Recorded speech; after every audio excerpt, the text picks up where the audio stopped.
Hello students, welcome back to answers here's. तो आज हम लोग पढ़ने वाले हैं क्लास 10th का इंग्लिश का एक चैप्टर रीडिंग बी पोएम है ये generally. The little kite learn to fly.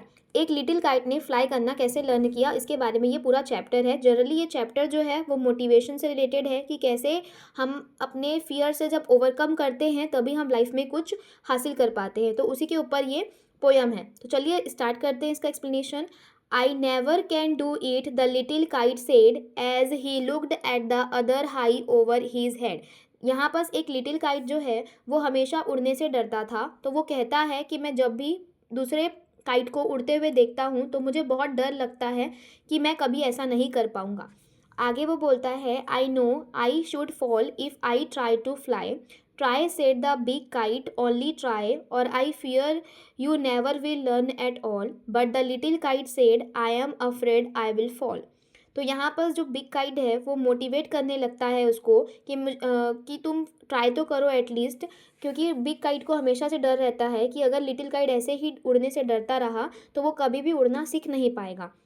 फिर आगे बोलता है, the big kite nodded uh well good bye, I am off, and he rose towards the tranquil sky. फिर नोडेड यहाँ पर टू वर्ड्स मीनिंग है, तो वर्ड मीनिंग में आप लोग ध्यान दीजिएगा। एक है नोडेड और दूसरा जो है यहाँ पर ट्रैंक्विल स्काई। नोडेड का मीन्स होता है मूव्ड हेड अप डाउन और फ्रॉम साइड टू साइड। तो लिटिल काइट ने, जैसा हम लोग देख के बोल देते हैं ना ऐसे करके, अच्छा ठीक है भाई तुम्हें जो करना है करो, मैं तो चला उड़ने के लिए। ट्रैंक्विल स्काई का मतलब होता है पीसफुल स्काई। तो पीसफुल स्काई में वो उड़ने के लिए चले जाता है।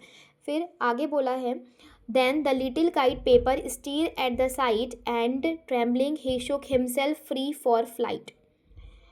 यहाँ पर भी बहुत सारे वर्ड्स मीनिंग है, जैसे कि एक है स्टीर का वर्ड मीनिंग यहाँ पर है हमारे पास ट्रेम्बलिंग का मीनिंग है। स्टीर का मीनिंग, स्टीर मतलब होता है इंस्पायर्ड करना, इंस्पायर्ड फील करना, और ट्रेम्बलिंग मीन्स होता है शेकन विथ फियर। तो यहाँ पर ये जब बिग काइट ऐसे ही बोल करके उड़ जाता है तो लिटिल काइट जो है वो थोड़ा सा मोटिवेटेड फील करता है और वो अपना हम अपने जो वो काइट जो होते हैं ना पेपर को थोड़ा से डर डर से वो थोड़ा सा उड़ने का ट्राई करने का कोशिश करता है। First whirling and frightened then braver grown up up he rose through the air alone till the big kite looking down could see the little one rising steadily. फिर यहाँ पर भी मीनिंग आते हैं वर्ड मीनिंग। वर्लिंग है एक meaning, फ्रिटन्ड है, उसके बाद है यहाँ पर स्टीडली है।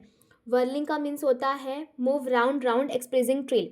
राउंड राउंड मूव करना, वो पहले खुशी से मूव करना शुरू करता है लिटिल काइट, फिर फ्रिटन यानी फिर डर डर डर डर के करता है, फिर वो थोड़ा थोड़ा ब्रेवली फील करता है, मतलब थोड़ा थोड़ा उसको मोटिवेशन आता है और वो अपने डर को कम करके उड़ना शुरू करता है। और फिर वो आसमान में अकेले उड़ता है।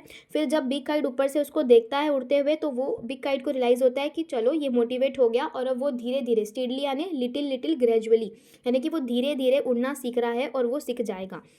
फिर आगे बोला है, then how the little kite thrilled with pride as he sailed with the big kite side by side while far below he could see the ground and the boys look like small spots moving round. They rested high in the quiet air and only the bird and clouds were there.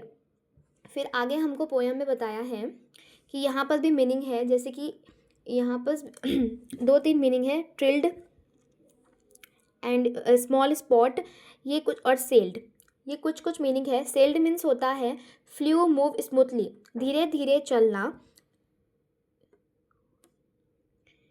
बोलते हैं। Then how the little kite trail with pride, फिर इस ऐसे ही करके little kite जो है वो खुशी से प्राउड फील करने लगता है खुद पे कि हाँ मैं उड़ सकता हूँ, उसको खुद पे विश्वास होता है। सेल्ड मीन्स होता है फ्लू मूवली स्मूथली, डरने के बाद वो थोड़ा मोटिवेट होता है और मोटिवेट हो करके वो फिर मूव स्मूथली अच्छे से उड़ने लगता है।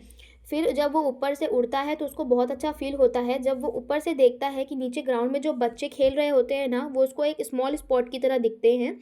और फिर बाकी जो है they rested high in the quiet air and only the birds and clouds were there. फिर वो हाई एयर में उड़ने लग जाता है जहाँ सिर्फ और सिर्फ बर्ड्स एंड क्लाउड्स होते हैं। आई होप आपको पोएम समझ आया होगा। जनरली ये पोएम बताता है कि कैसे अगर हमें लाइफ में कुछ करना होता है तो हमें पहले अपने डर से ओवरकम करना होता है, तब हमें थोड़ी सी कोशिश करनी होती है, फिर हम मोटिवेटेड फील करके खुद ही अपने गोल को अचीव कर सकते हैं।